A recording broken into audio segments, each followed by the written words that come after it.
Pronto, agora foi. Aí. Boa noite para todo mundo. Estamos estudando Teologia e os LGBT, do Padre Luiz.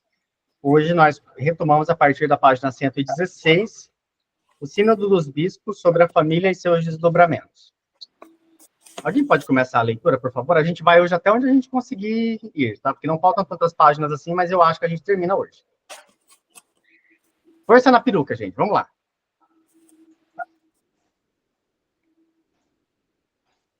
Aonde? A partir de que trecho? A partir do Sínodo dos Bispos.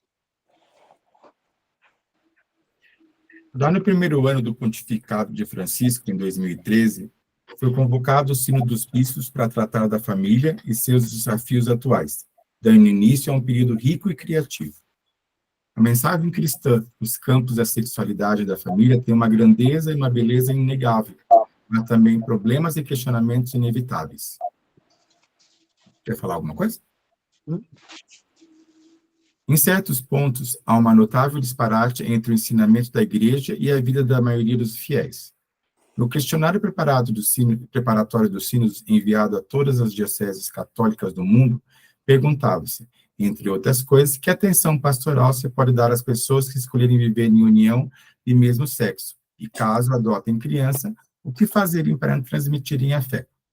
Ocorreram muitos debates e entrevistas, produzindo-se amplos relatórios e com uma notável repercussão na mídia. Certo. Vocês estão acompanhando que está tendo o sínodo nesse momento, em Roma. Sim. É muito importante. Então, em 2013, foi feito um sínodo específico sobre a família. O sínodo que está tendo agora é um sínodo geral, não só em questões de família. E, com certeza, questões a respeito da homossexualidade, adoção de crianças, sacerdócio ministerial e homossexualidade, outras coisas, vão entrar nesse tema. Uhum. Quem não está acompanhando o site do Vaticano, é importante acompanhar, porque é ali que saem as fofocas do que está sendo debatido lá. Por favor, Mauro, pode continuar. O Sínodo é uma instituição consultiva, bem como seus relatórios e suas proposições. Após a sua realização, o Papa publica uma exortação pós-sinodal, que é um ensinamento oficial, magistério da Igreja a respeito do tema tratado. Mesmo sendo apenas consultivo, o Sínodo traz indicações bastante relevantes a respeito da situação eclesial, os consensos e as divergências existentes entre os bispos, que são muito importantes para o discernimento do Papa. Só mencionar uma coisa, estou lendo, fazendo alguns apontamentos a respeito do Sínodo, e eu estava usando num texto que eu estou escrevendo, o padre Martins, que é um padre americano, ele fez, o ano passado, antes do Sínodo começar agora, uma pesquisa, fazendo várias perguntas, principalmente na Europa e na África, né? A respeito da homossexualidade e de como, do grupo LGBT, de como é ser tratado. Palavras como nojento, como repulsivo, como não necessário, né? Não existe. Alguns, inclusive, comentaram que na África não existe. Isso é repercussão europeia e colonialismo e apreensão do mundo americano que está influenciando os jovens negros na África, né? Para não se discutir a respeito. Né? Absurdo isso, né? Continuando. As leituras produzidas nessa convocação, desse sínodo, apontaram claramente nessa direção. Não mudar a doutrina da Igreja sobre a família, fundada na união exclusiva e indissolúvel entre um homem e uma mulher, mas, ao mesmo tempo, acolher sem condenar as pessoas que vivem em outras configurações familiares. Parou. Olha só. Então, vocês vejam que a Igreja, ela não existe uma posição oficial da Igreja de discriminar, de preconceito, de condenação. Não existe uma posição explícita sobre isso. Ela pode estar implícita, mas explícita não. Então, o que a Igreja tenta salvaguardar até agora nos documentos? A união, cadê? A união exclusiva e indissolúvel entre um homem e uma mulher. Indissolúvel, que não pode acabar. Exclusiva, monogamia. Agora, o que é homem e o que é mulher? O que a Igreja considera como dentro de homem e o que considera dentro de mulher? Sabe onde é que isso vai dar rolo nas paróquias? Já deve dar por aí? Por exemplo, aparece na paróquia um homem trans, ele tem o documento, é uma pessoa que tem uma vagina, nasceu com vagina, foi dito que era mulher, e esta pessoa, depois de adulta, se entende homem. E aí essa pessoa faz uma retificação documental. Ela se chamava Maria, passa a se chamar de João. Todos os documentos está escrito João. Legalmente, civilmente, essa pessoa é um homem, com todos os direitos e obrigações. Se essa pessoa começa a namorar uma mulher que tem vagina, cisgênero, e eles vão no padre, você tem um homem e uma mulher. E aí, recebe o matrimônio ou não? Se o padre não souber, né? Esse é o impasse. Esse é um dos impasses. Porque o que é que a igreja considera como homem? O que é que a igreja considera como mulher? A gente não... Hoje, se vocês entrarem no meu Facebook hoje, teve uma pessoa que me cutucou, não deveria ter cutucado. Mas teve uma pessoa que falou das eleições, né? E alguém que me provoca sempre. Então, a gente tem farpas de todos os lados.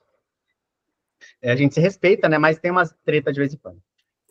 E aí, a pessoa falou das eleições, e eu escrevi embaixo de uma coisa que ele sempre me acusa, que é assim, ódio do bem. Aí ele falou alguma coisa, eu escrevi embaixo, ódio do bem. Aí ele respondeu assim, é tipo você, que é incoerente, gay e cristão. Aí, meu amor, eu já tirei minha peruca pra fora, bate peito, não sei o quê. O quê, viado? Pra cima de mim? Tá louca, gay? Tá pra já. Vamos brigar já? Não. Eu só tirei os peitos pra fora assim. Mas fora isso,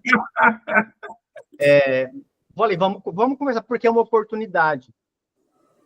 E aí eu comecei a debater com ele, ponto por ponto, mostrando que não há contradição entre ser gay e ser cristão. Citei a Bíblia, citei o magistério, trouxe a pastoral e a gente foi discutindo. E ele foi me acusando cada vez mais, de forma cada vez mais agressiva, e eu fui cada vez mais amoroso e cada vez mais evangélico com ele. Né? Enfim. E aí, no final, eu expliquei para ele a diferença entre ser homem e ser macho. Que é isso que a gente precisa trazer na igreja, essa discussão. Então, aquilo que a igreja considera ser homem, muita gente ainda está utilizando homem como macho. E homem fala da espécie humana. Quando a gente fala de macho, é somente uma característica da biologia. Eu não posso reduzir o ser humano somente a caracteres anatômicos. Então, isso a gente precisa conversar. O Hélito, que é especialista aqui nisso. Então, quando os documentos da igreja, todos estão fundados numa ideia de que homem e macho são a mesma coisa. Este entendimento não serve mais. Só que os documentos não estão atualizados. Então, um desses problemas é essa situação que a gente está tendo agora, de que pode aparecer um homem trans e uma mulher cis para casar na igreja. E por que não podem casar se tem um homem e uma mulher? É um homem. Olha aí, é um homem. Pode ter uma vagina. Mas pessoas intersexo também podem ter um micropênis e uma vagina. Pessoas intersexo podem ter ovários e pênis. Pessoas intersexo podem ter vagina e o saco escrotal de forma interna. Tem um homem e uma mulher. E aí, casa ou não casa? Recebe o sacramento do matrimônio ou não recebe? Entende? Então, essas situações, elas já estão acontecendo nas paróquias e a gente ainda não tem respostas. O sínodo está tentando responder a isso. Dúvidas? Angústias? Alguém está em crise de fé? Não? Então, lembrem, por enquanto, a igreja está tentando salvaguardar o matrimônio com a figura de homem e mulher, entendidos no aspecto biológico. Só. Por enquanto é isso. E tá ok. Essa resposta serviu durante muito tempo. Hoje não serve mais. Só que a gente precisa avançar. Fernando, Pois não? Eu sempre levanto uma questão, porque se coloca essa questão do homem sendo macho, a mulher fêmea, é como se fosse uma característica genética, né? Então, o XX é mulher e o XY é homem, né? Aí eu sempre faço um questionamento, e se tiver uma síndrome de complicação na separação gênica, onde o organismo pode ser XXY ou XYY,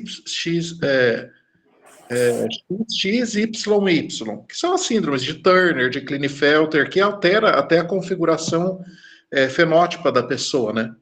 Você vai definir como o que é homem e mulher? É através da identidade que ele se identifica. Então já passa a não ser mais uma questão genética, em sim uma questão de como você se vê, não é? Pois é. Então acho que tem que colocar essas complicado coisas. a gente Só dizer. quando vem esse pessoal, só existe XX e XY. Claro que não. Existem vários outros tipos de arranjos gênicos, entendeu? Que podem ou não chegar a alterar morfologicamente o corpo, né? Tornando até a pessoa, às vezes, hermafrodita, externo ou interno, né? E aí, o que vai definir o sexo? A expressão de gênero é aquilo que a pessoa se identifica, né?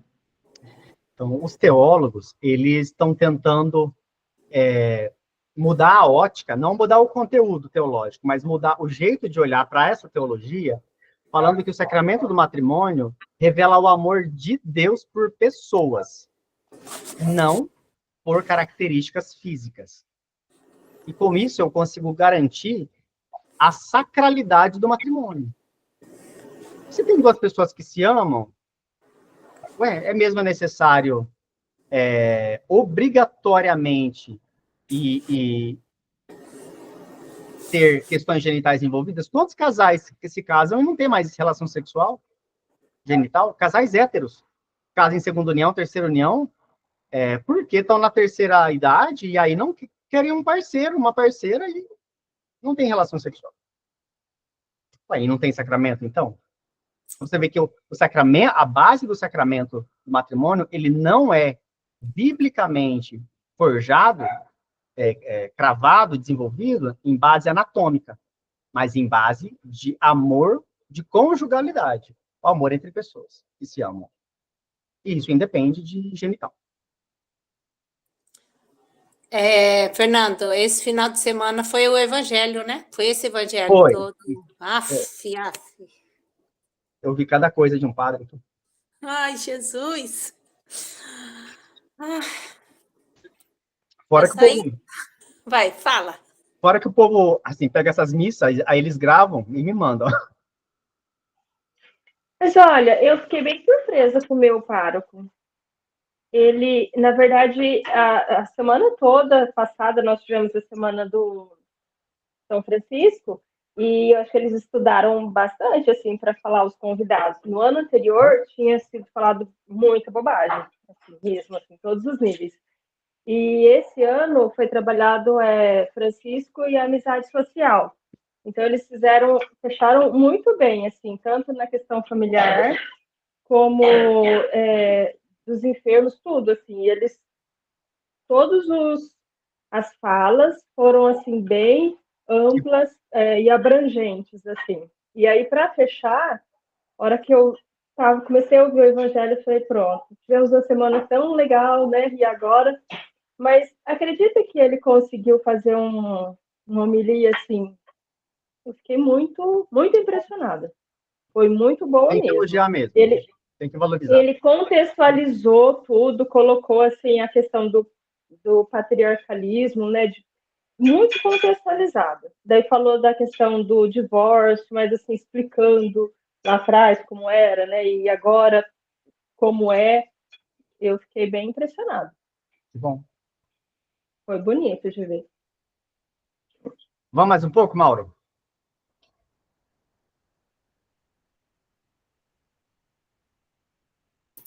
Vamos mais um pouco.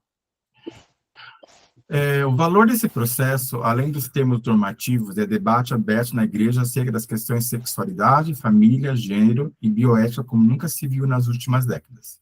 Isso ajuda a formar e a expressar consensos dos fiéis, favorecendo a pastoral, a reflexão teológica e a recepção criativa da exortação pós-sinodal, que incide também na relação entre a igreja e o Estado, e nas políticas públicas.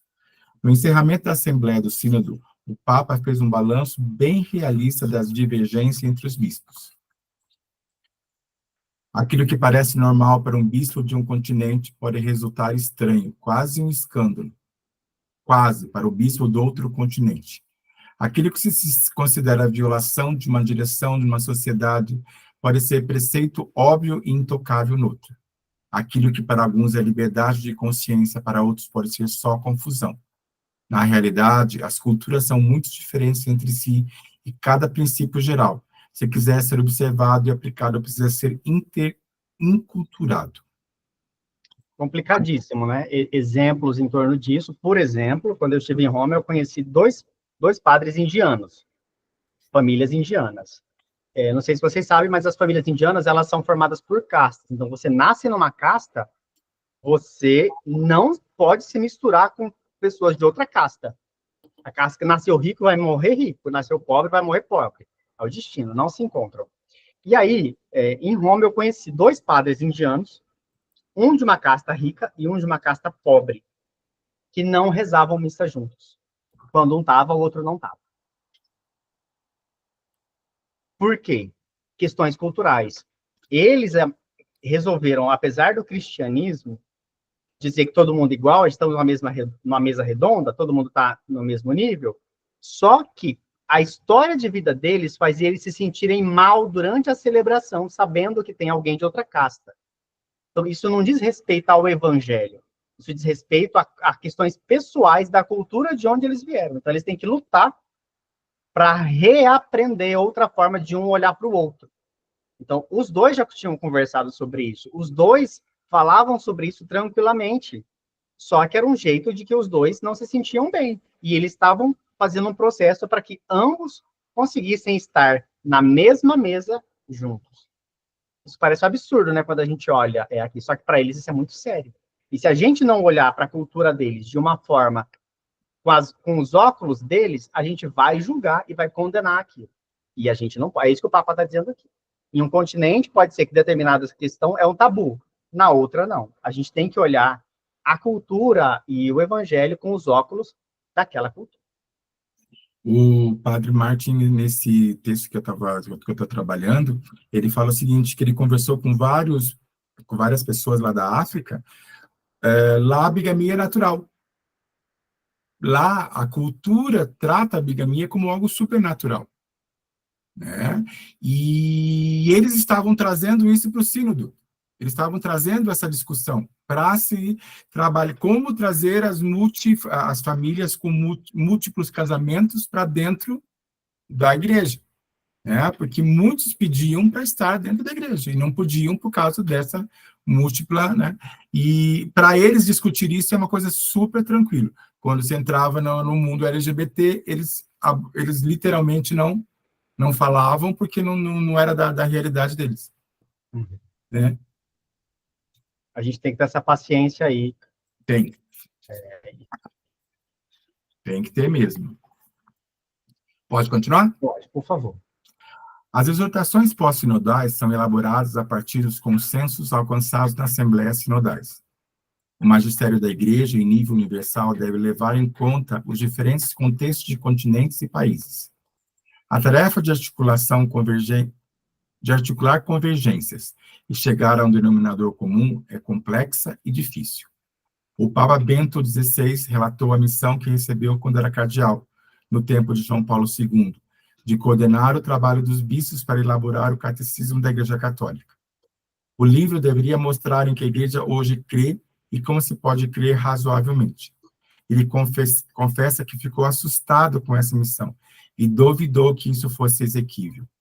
Como é que pessoas vivendo em diferentes continentes, não apenas geográficos, mas também intelectuais e espirituais, poderiam chegar a um texto com coesão interna e compreensível em todos os continentes?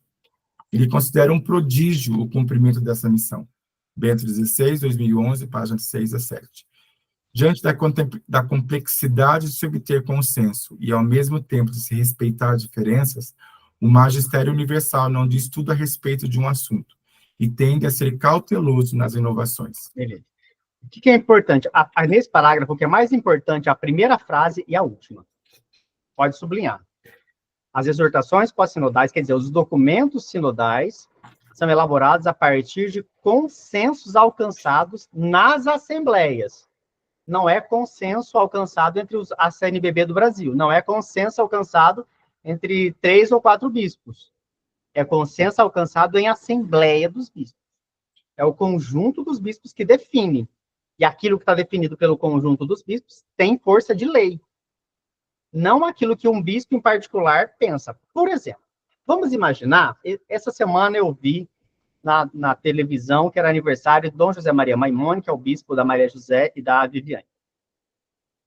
Digamos, por exemplo, que o Dom José Maria Maimone, bispo emérito, ele acorda e começa a falar assim, olha, a partir de hoje, você pode casar 2, 3 vezes no matrimônio e tá tudo bem. Pode comungar, vai ser feliz. Termina com um, na outra semana pode casar com outro, se você quiser. Recebe matrimônio. Essa é uma decisão individual. Aí, porque ele entende, ele pode fundamentar na Bíblia, ele pode fundamentar em outras tradições? Pode. Tem valor? O fiel é obrigado a fazer? Não. Por quê?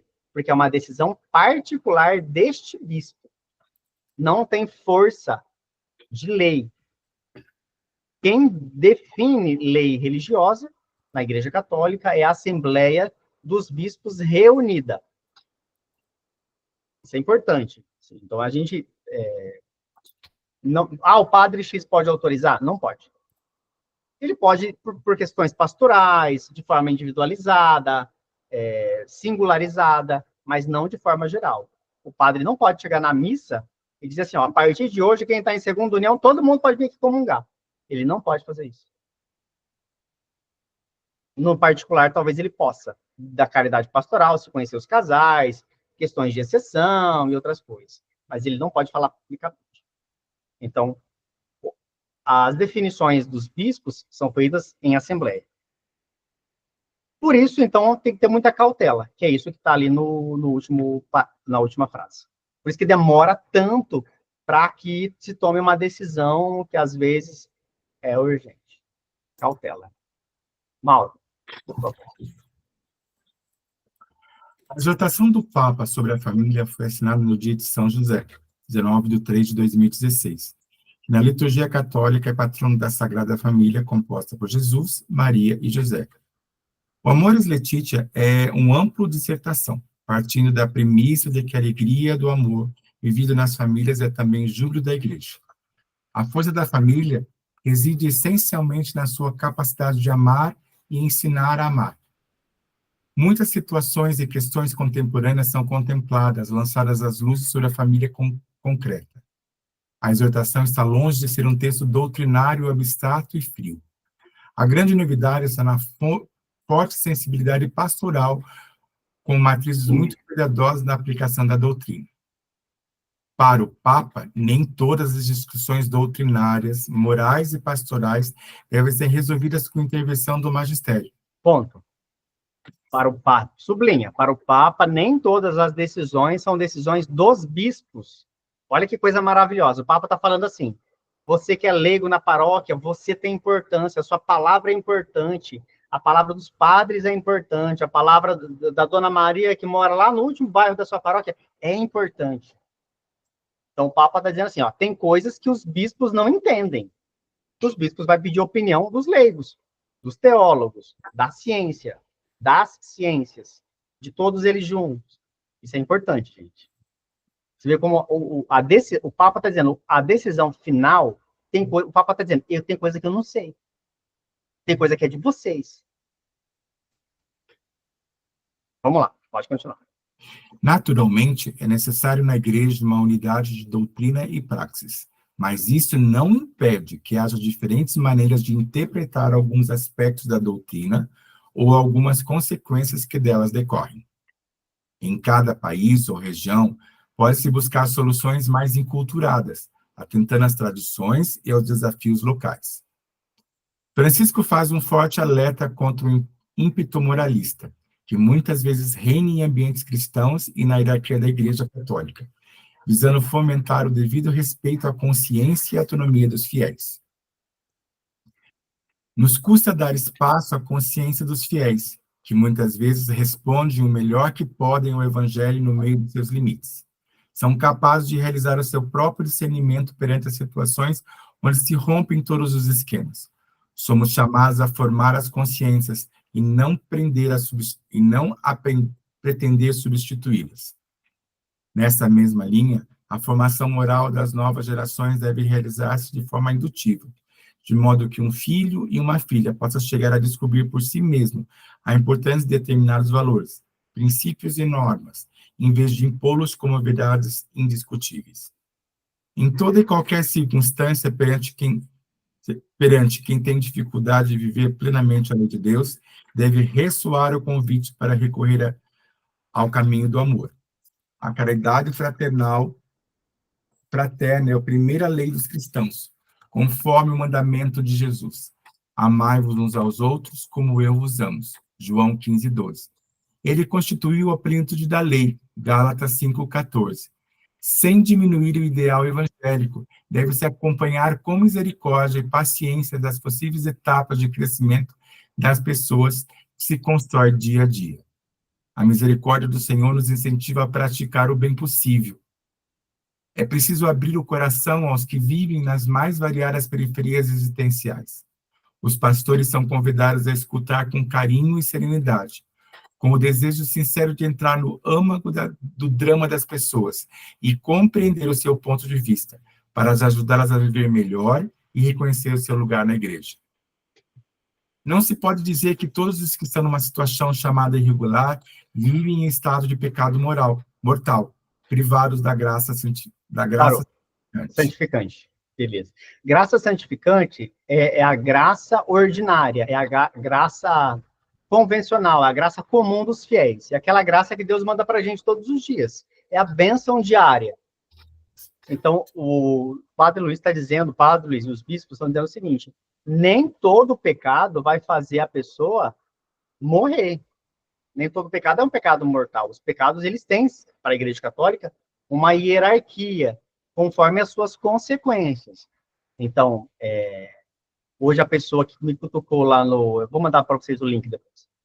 A pessoa que me provocou lá, dizendo assim, não dá para ser gay e cristão, porque é incoerente, aí eu falei para ele, olha, os argumentos todos, e encerrei dizendo assim, mas olha, também é incoerente vir aqui julgar as pessoas, também é incoerente usar palavras que Jesus nunca disse para incentivar violência, assassinato, e a outra, isso é incoerência. E tem palavra de Jesus contra essas coisas, mas não tem uma frase dele contra gays. Aí a pessoa cita Juízes, eu falo assim, olha, mas no cristianismo, o livro de Juízes, né? Não, mas no cristianismo a gente valoriza a pessoa do Cristo, cristão, Cristo, e não o Antigo Testamento, embora ele seja importante, uma parte processual da revelação divina. E assim a gente vai ajudando a pessoa a entender isso melhor. Agora, a gente não pode comparar uma pessoa, alguém que ama o amor entre o casal homossexual com um assassinato. Tá. É desproporcional, isso é absurdo. Mas tem gente que coloca tudo no mesmo balaio, né? Ou um homem que é riquíssimo e que promove pesquisa antiética, pesquisa com animais, que tenta misturar animais com humanos, sem ética nenhuma. Isso é gravíssimo.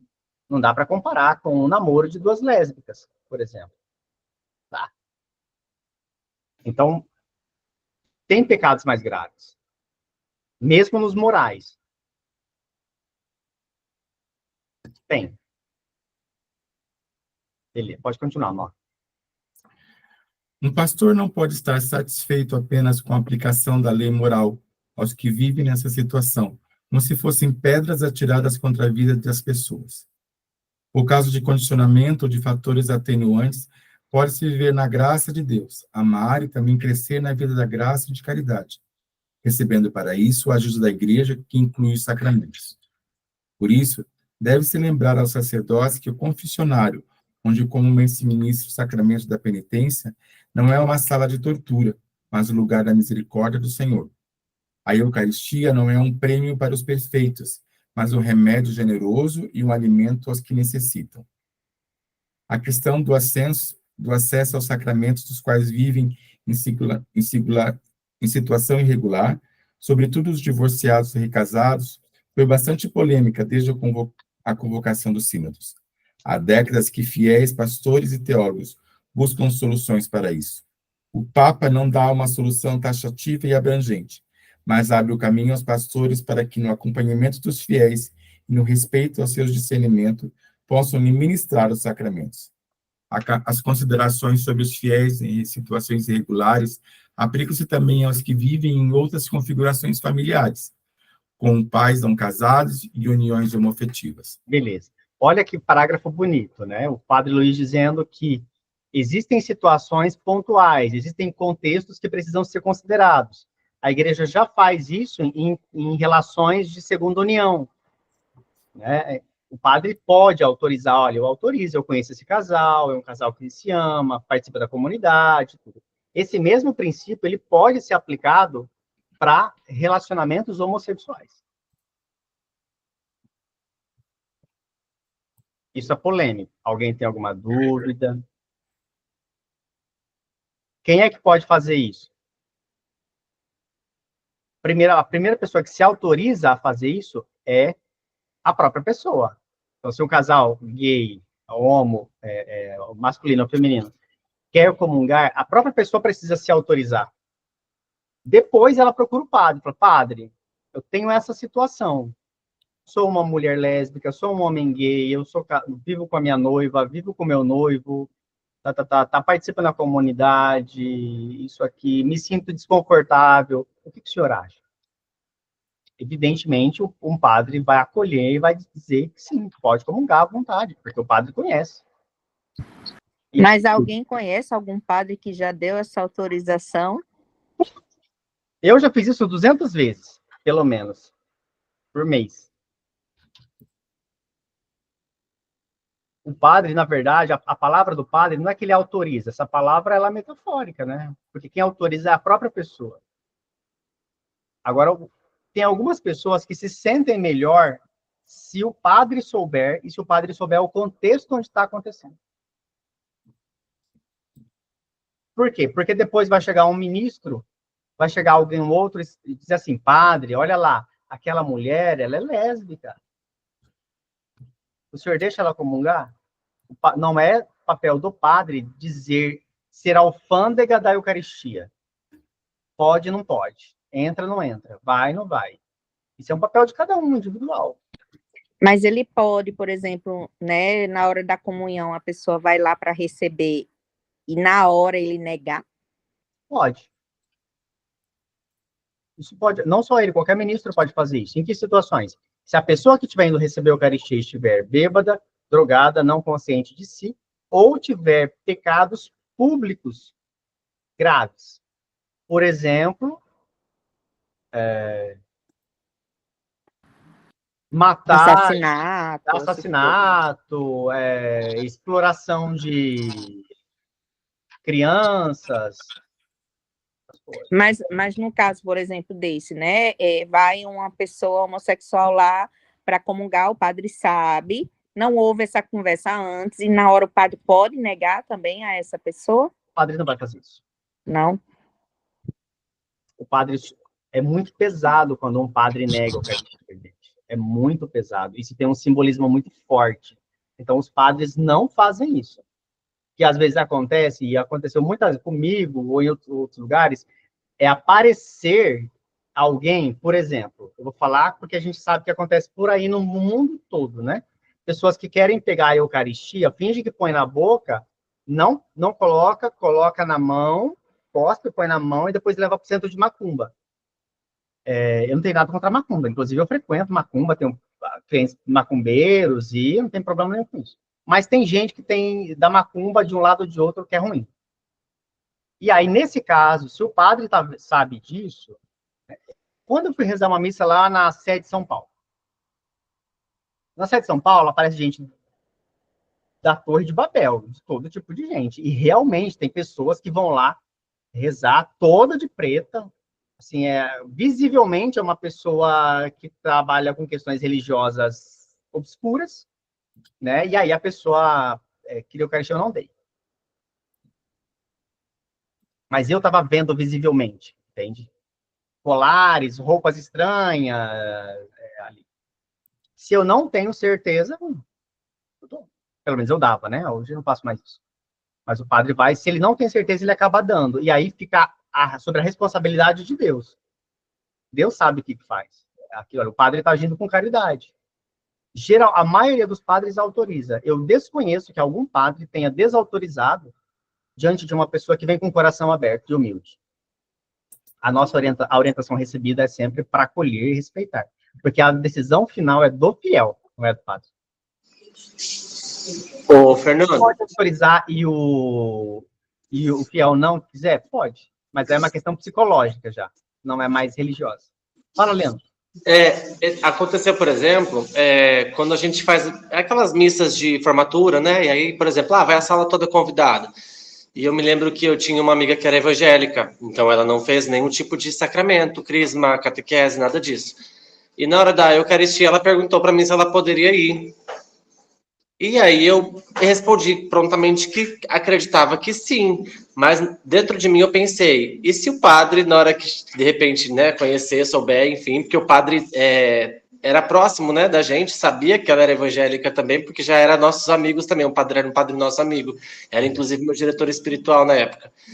E se ele negasse, né, no caso, nesse tipo de situação, ele também não nega, né, mesmo sendo uma pessoa evangélica, por conta dessa questão que você falou, né? Não nega. Raramente nega. Mesmo que o padre conheça, ele vai deixar. Porque assim, se o padre conhece, sabe que a menina é evangélica. Uhum. Okay, então ela frequenta uma igreja. Ela tem uma fé. Talvez ela não saiba do significado da Eucaristia, mas ela, por aproximação, acredita na Santa Ceia. Então a gente supõe que essa pessoa sabe alguma coisa sobre a Eucaristia, só que não da versão católica, mas da Eucaristia universal.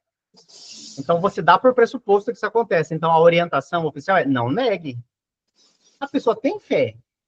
Ela frequenta a igreja dela. É um momento de celebração. Por que não? Por que não?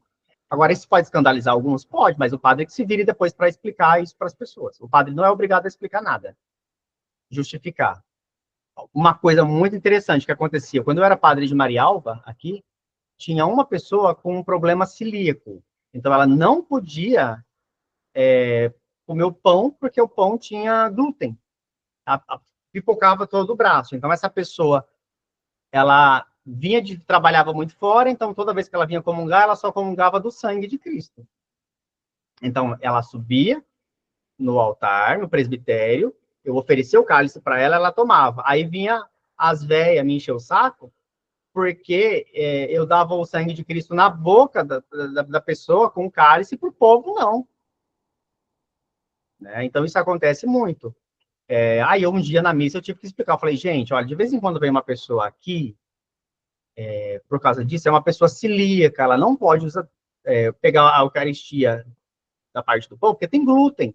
Ela pode passar mal e pode morrer, pode faltar ar aqui dentro. Então, ela toma do sangue de Cristo. É por isso. Bom, resolveu. Gente, tem de tudo nesse mundo, né? Mas é importante, porque a gente precisa pegar esses princípios. Veja que o que tem em comum aqui é a tolerância, é a acolhida, é o amor. É assim, é o dizer para a pessoa, você é responsável pelo que você está fazendo.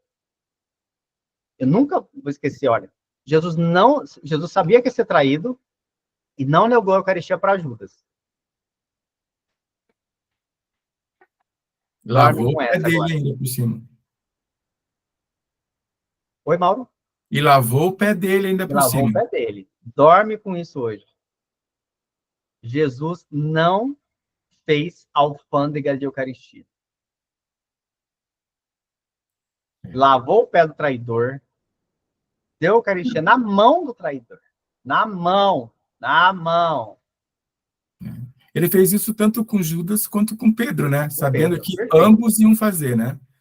E se a gente for parar para pensar, pecado, né? Se a gente for colocar como pecado, Pedro e Judas cometeram o mesmo, né? Um negou e outro traiu, né? A diferença é no coração, aquilo que você acabou de falar, né?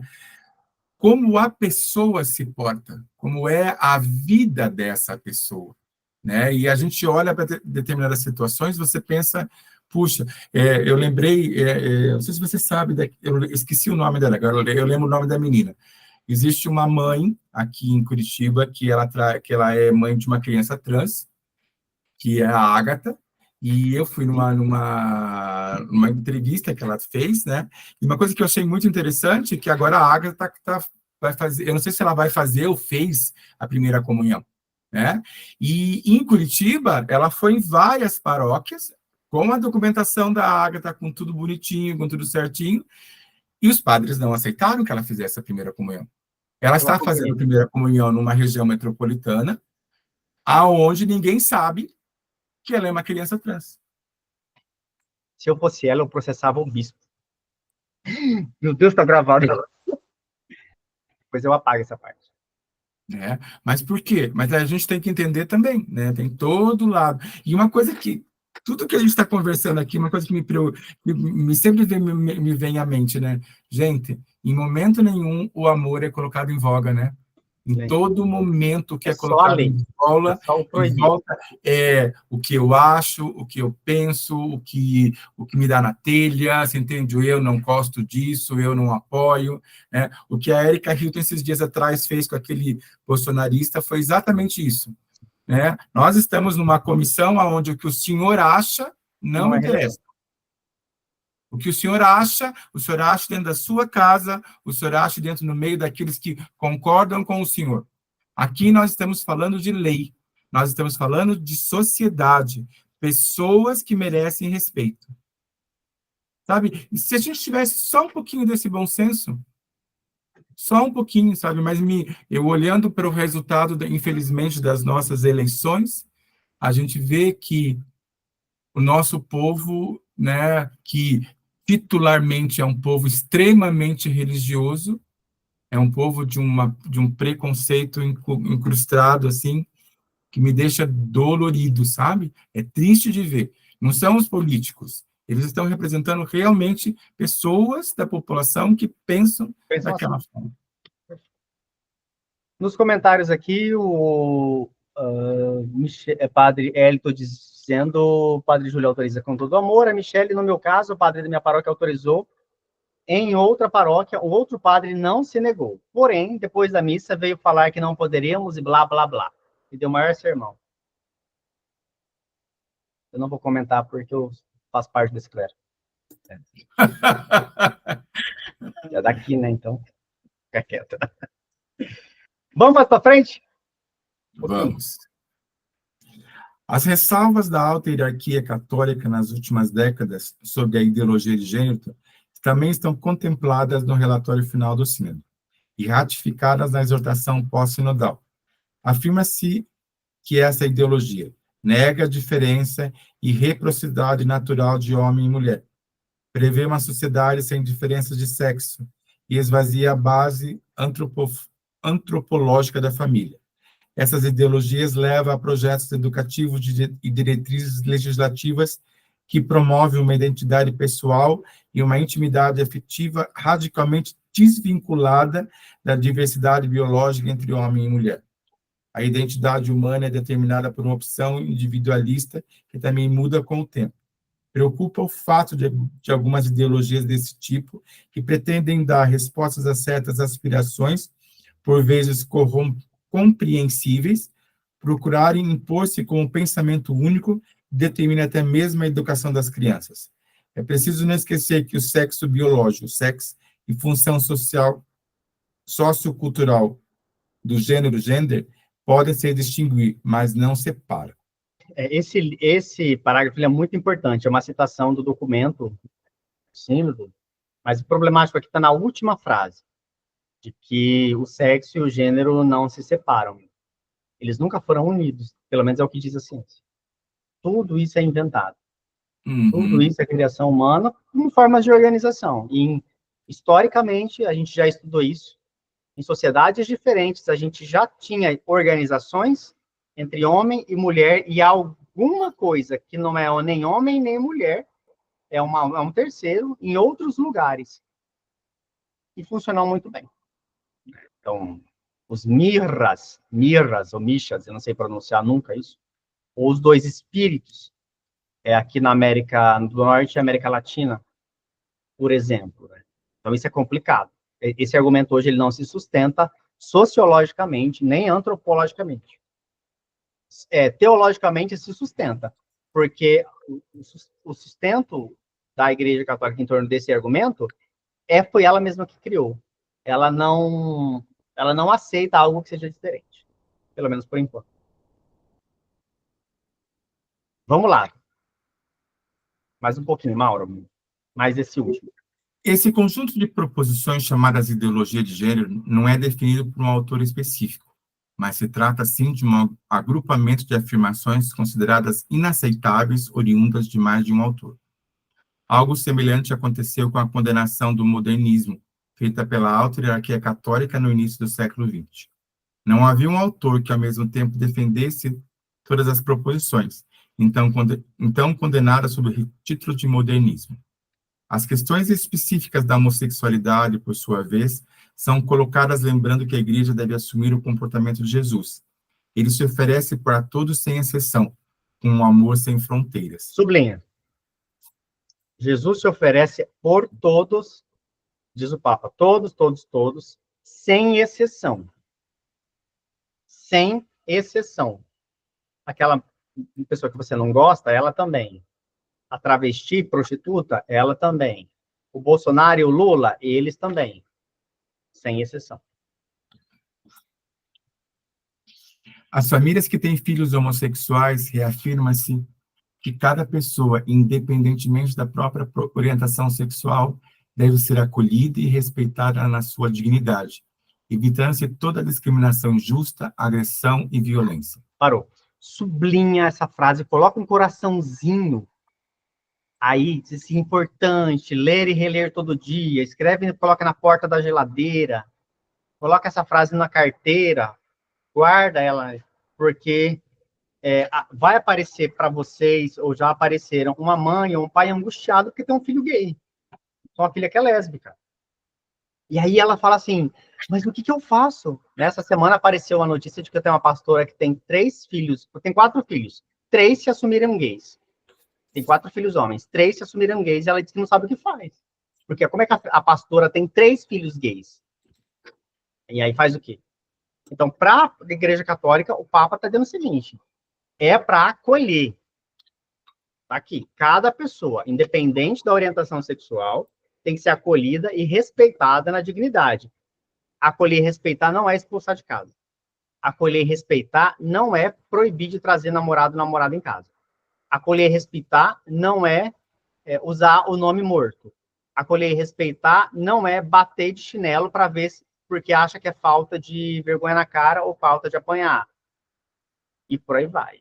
Então, quando ao chegar algum homem, mulher, algum tio, uma tia, um vizinho, vizinha da igreja dizendo assim, olha, descobri que o meu filho é gay, descobri que a minha filha é lésbica, descobri que o meu sobrinho é isso, o que eu faço? Eu não sei o que lhe dizer. Porque é filho do ministro, porque é filho da catequista. Você vai acolher. É isso que a igreja ensina. Não é uma coisa... Essa não é uma orientação que é negociável. O amor, o amor e a acolhida, ele é imperativo, ele é obrigatório. Ou seja, se tem algum padre, ou ministro, ou liderança da Igreja Católica que está expulsando ou dificultando a vida de uma pessoa gay, essa pessoa, ela está em pecado grave. Essa sim não deveria comungar.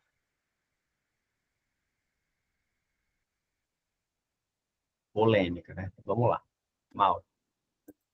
Mais um pouco? Mais um pouquinho. Tá bom o negócio aqui. Um respeitoso acompanhamento deve ser assegurado para que todos os que manifestam a tendência homossexual disponham da ajuda necessária para compreender e realizar plenamente a vontade de Deus em sua vida. Então, vocês estão vendo que aí nessa frase, uma citação do documento, fala ainda nós estamos em 2013 e o documento está usando a expressão tendência homossexual. Então, isso é uma desatualização da igreja em relação às pesquisas científicas. Então, ser gay não é uma tendência. Tendência é a moda em Paris e em França. Tendência é esse nó bonito na cabeça da Maria José. Isso é tendência. Agora, a homossexualidade não é uma tendência. A homossexualidade é uma realidade, é uma vida. É uma característica da pessoa. Isso é como ter a cor do olho castanho ou azul. Ou preto. Não tem como tirar. Como é que eu vou dizer assim, Deus, me perdoa, o meu olho, ele é castanho. Eu não sei enxergar de cor azul. Por que eu vou ter culpa disso, gente? Não tem como mudar. Só que a igreja ela ainda não se atualizou cientificamente. É por isso que o documento do Papa, mesmo o Papa sendo aberto, você veja que no documento oficial o Papa não fala a opinião dele. Ele fala a opinião dos bispos reunidos. Isso é importante. É a responsabilidade que ele tem no cargo que ele ocupa. Então, oficialmente, é isso. Não, oficialmente pode ser de outra forma, porque estamos em processo de amadurecimento. Pode continuar. A acolhida de pessoas homossexuais, já ensinadas no Catecismo, em 1997, é trazida para o contexto das famílias com filhos homossexuais, onde isso é mais urgente. Porém, não se aceita a equiparação das uniões homossexuais ao matrimônio, por não haver comparação entre tais uniões e o desígnio divino sobre matrimônio e família. Não se aceita também que haja pressão de organismos internacionais condicionando a ajuda financeira a países pobres à introdução de leis nesse sentido. Isso aqui é bem complicado. Realmente, a igreja ela não entende que a união homossexual esteja equiparada ao matrimônio, só que essa é uma questão de ordem teológica e ela pode mudar. Esse entendimento pode mudar. E sobre essas questões do financiamento, essa discussão de que governos facilitem casamentos homossexuais ou não. Por exemplo, mutirão de casamentos homossexuais que estão acontecendo agora por aí. Então, o dinheiro público é utilizado para isso, então a igreja tem um papel nisso. Visto que, no Acordo Brasil-Santa Sé, o casamento civil do Brasil pode ter um valor religioso, ou o religioso tem um valor civil. Então, esse é outro problema que a gente vai enfrentar. Gente, texto pesado, vamos encerrar por hoje? Tá? Eu queria pedir para vocês lerem, só falta uma página e meia, mas eu não vou cansar hoje. Tá? Foi bastante pesado, estudo profundo. Uma página e meia vocês conseguem ler, tá? Acho que amanhã a gente vai começar o capítulo próximo na semana que vem. Só que não vai ser esse capítulo 4. O capítulo 4 é sobre homossexuais e o acesso ao sacerdócio ministerial. Por que eu decidi não falar sobre esse assunto? Porque a maioria de nós aqui somos leigos. Na verdade, não tem nenhum padre em exercício aqui. Então, vocês podem ler esse conteúdo. Eu vou fazer o PDF e vou mandar no grupo. Vocês podem ler, ele é importante. E aí vocês podem pensar, poxa, mas tem tanto padre gay? E tem mesmo. Então, como é que gays não... O casal homossexual lá, né, a Michele, veio dar o testemunho dela, o padre proibiu a gente... Não proibiu, mas disse que não pode, né? E se o padre for gay? Ele pode rezar missa? Ele proíbe as pessoas de comungar, mas ele pode presidir a missa? Não é estranho? Então, é isso que o documento vai refletir. Nosso papel aqui não é condenar o padre, nem condenar ninguém. A gente traz a dificuldade, a gente traz a reflexão e a gente conversa abertamente sobre isso. Tá? Com responsabilidade, com ética, sobretudo com fé. Então, a gente vai pular isso aqui, e o próximo capítulo que a gente vai estudar é o capítulo número 5, que é os finalmente do livro, é o último capítulo. Novas perspectivas, desafios teológicos e pastorais.